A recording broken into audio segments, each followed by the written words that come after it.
Bonjour les amis, nous sommes aujourd'hui le 10 mars 2023. La pierre qu'ont rejetée les bâtisseurs est devenue la pierre d'angle, c'est là l'œuvre du Seigneur, la merveille devant nos yeux. Qui sont ces bâtisseurs si ce n'est d'autres que les pharisiens, les scribes et les anciens, qui étaient là, vraiment, à ce moment-là, pour rejeter Jésus, qui était la pierre angulaire, la pierre sur qui tout le royaume de Dieu repose. Et qui est Jésus dans cette histoire? Il n'est d'autre que le descendant direct d'un des fils de Jacob, Joseph, qui, au temps donné, Joseph fut lui-même entravé, jeté dans une citerne par ses frères, puis vendu en esclave. Il partit donc en Égypte contre des pièces d'argent par les Ismaélites. Vendu en esclave, il va subir la torture, il va subir l'esclavage, il va subir l'humiliation pour à la fin être rétabli dans toute sa dignité, dans toute sa splendeur jadis donnée par Dieu quand il fut reconnu comme le fils bien-aimé de son père Jacob. Oui, Jacob aimait beaucoup Joseph, peut-être plus que tous les autres enfants. Et ça, c'est vraiment une réalité historique. Cependant, ses frères le jalousèrent fortement. Et aujourd'hui, dans le monde, nous avons peut-être des Josephs qui se lèvent, qui se présentent devant l'Église et le peuple de Dieu. Des Josephs qui vont être là pour interpeller le peuple de Dieu et qui vont être vendus par leurs frères, par leur père, par leur mère, par leurs sœurs, vendus en esclaves, trahis, rejetés. Certains Josephs vont être dans l'histoire de l'Église, tout au long de l'histoire de l'Église, des hommes qui vont vouloir apporter le secours à ses frères, à leurs frères. Mais ces frères-là ne vont jamais l'accueillir. Ces frères-là vont le rejeter, le condamner, l'humilier. Et nous avons eu des hommes et des femmes qui, dans l'histoire de l'Église, ont vécu des telles choses. Pour ne en citer qu'un seul, le Padre Pio, qui, tout au long de sa vie, n'a cessé d'aimer son prochain, d'aimer ses frères et ses sœurs, de manière tellement intense que notre Église a vu en lui un danger avant de le reconnaître saint. L'Église a vraiment imaginé que Padre Pio était un illuminé, un égaré, un homme qui n'était pas forcément là par la volonté de Dieu. Et ses frères lui ont interdit de dire la messe, lui ont interdit de confesser, lui ont interdit de faire des miracles, lui ont interdit de faire tout ce qu'il aimait faire, c'est-à-dire prendre soin du peuple de Dieu. Et des Padre Pio, il y en a eu tout au long de l'histoire. Joseph en est un, mais il y en a eu d'autres. Il y en a eu d'autres dans l'histoire. Et chaque fois, ça a toujours été la même chose. Les autorités locales vont s'opposer à cet homme ou à cette femme qui va s'élever à un moment donné plus que les autres, qui va revendiquer une grâce, revendiquer une onction particulière de la part de Dieu. Et l'autorité du moment va s'opposer par crainte d'un débordement, d'une volonté accrue de se le mettre en avant alors que ce n'est pas du tout le cas.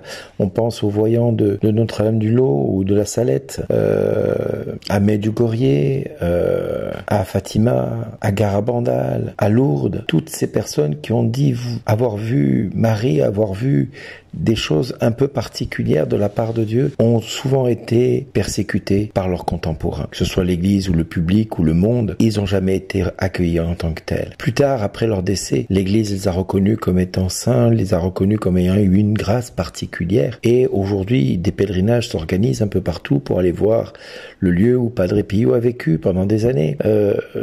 Sans oublier que Lourdes, la Salette, Notre-Dame, la rue du Bac, et tous ces endroits où Marie a manifesté un temps particulier dans l'histoire du temps, eh bien, a manifesté des grâces de Dieu pour des hommes et des femmes, pour interpeller l'Église à se perfectionner, à devenir sainte, à rechercher la sainteté. Et c'est ce que Jésus a vécu durant sa vie.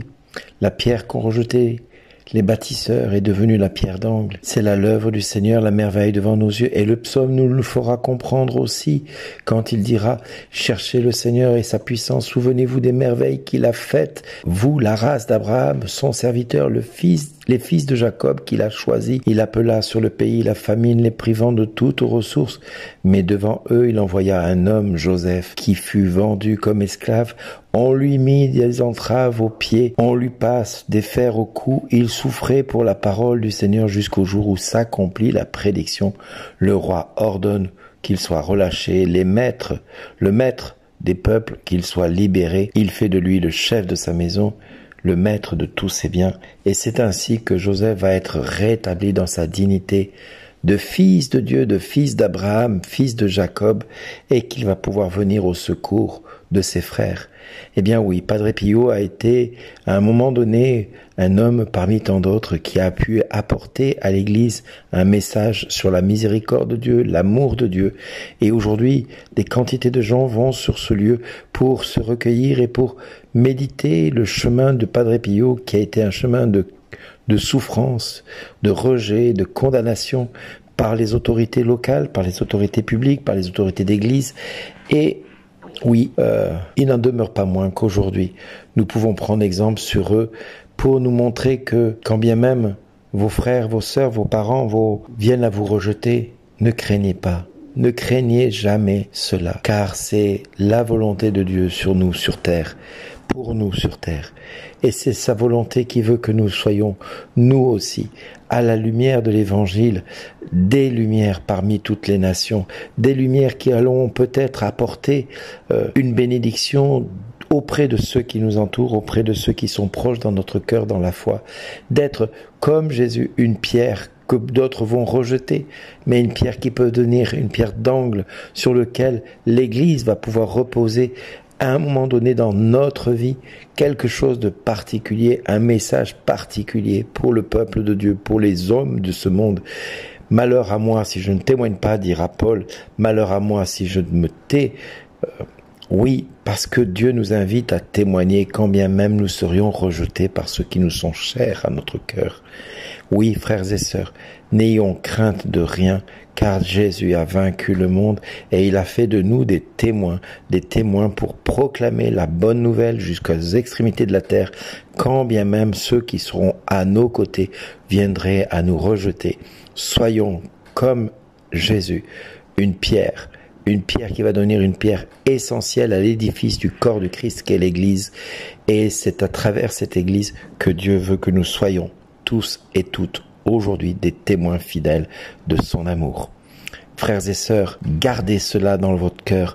N'oubliez pas ce que Dieu a fait pour vous et témoignez de ce que Dieu veut faire à travers vous. Merci à chacun de vous d'exister encore et encore et encore. Soyez bénis. Au revoir.